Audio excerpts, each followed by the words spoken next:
Guys, it's just John. We're going over MET criteria this week. Before I actually go over some of these aspects, I just want to give you a quick history on why and how we actually got to this criteria and why it's so important. We actually looked at cardiac arrests in the past, and we saw that patients consistently showed signs of deterioration up to 3 days before the cardiac arrest even occurred. So it makes sense then that rather than wait for a patient to die, we would actually be looking for some signs that maybe this event is actually going to occur and intervene earlier rather than waiting to resuscitate a dead body.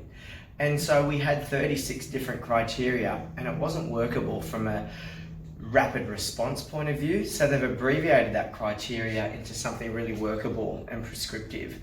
And remember, this isn't cookbook medicine. It's just knowing that the criteria is there is actually really helpful when it comes to escalating a deteriorating patient. So we're going to go over these things now, and some of the CPS team, including myself, is going to go over airway and aspects of breathing, circulation. I will talk briefly about the GCS side of things, and we're also going to talk about this one here, the worry criteria. Thanks. Hi, I'm Gillian. I'm here to talk to you about circulation in terms of a medical emergency team calling criteria.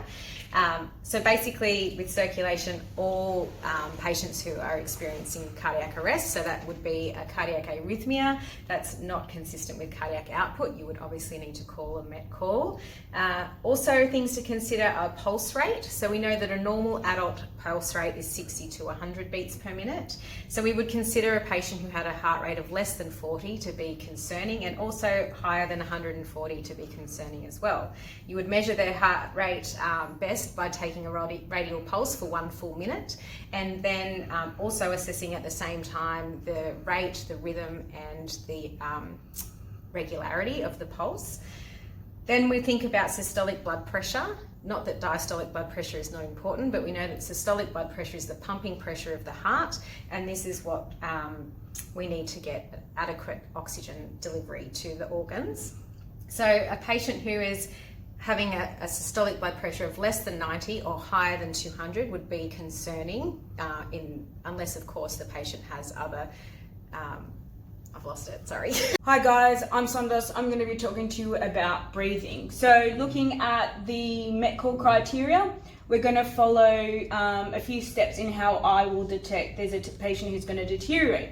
So looking at respiratory rate, you can tell that it's less than 5, you know your patient's in respiratory arrest, but more than 30, you know the patient's on demand, there's something going on with this patient. We know the normal is between 12 and 20. So if a patient is out of those flags, this is when you need to call a MET.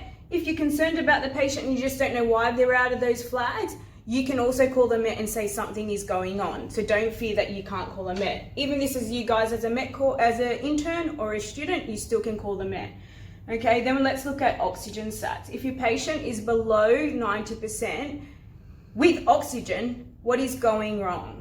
We know there's something, they need oxygen. What is it? Is it VQ mismatch, or your patient has deteriorated from something else? That's when you have to call the MET.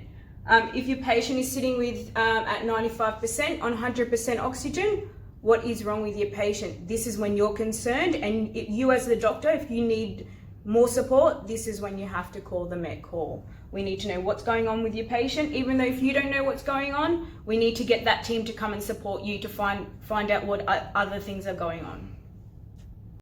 Hi, I'm Jody. I'm just going to talk about airway and a threatened airway and what consists of a threatened airway.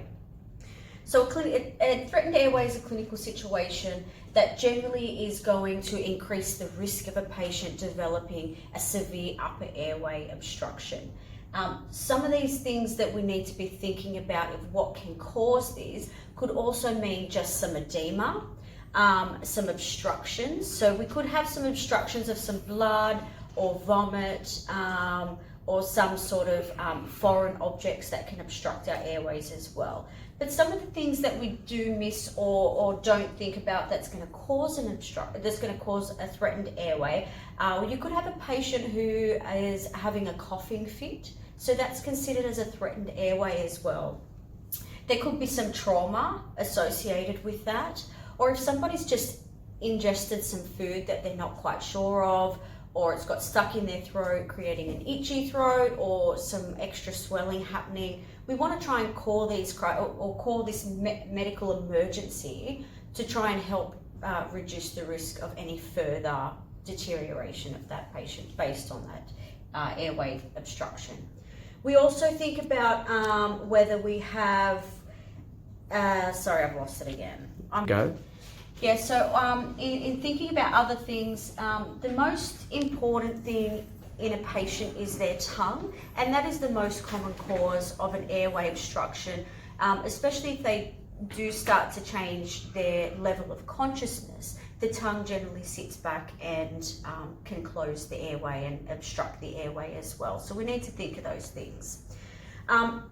If these threatened airways are untreated, it's really going to deteriorate quite quickly and rapidly into a complete obstruction. So it's very important we're calling these emergencies prior to anything sort of developing. If you're worried about that, call a med call straight away. So from a neurology point of view, we've just simplified the criteria because neuro can be really, really complicated, right? So any patient that has a sudden fall of their Glasgow Coma Scale in greater than 2 will warrant some sort of clinical escalation to review this patient.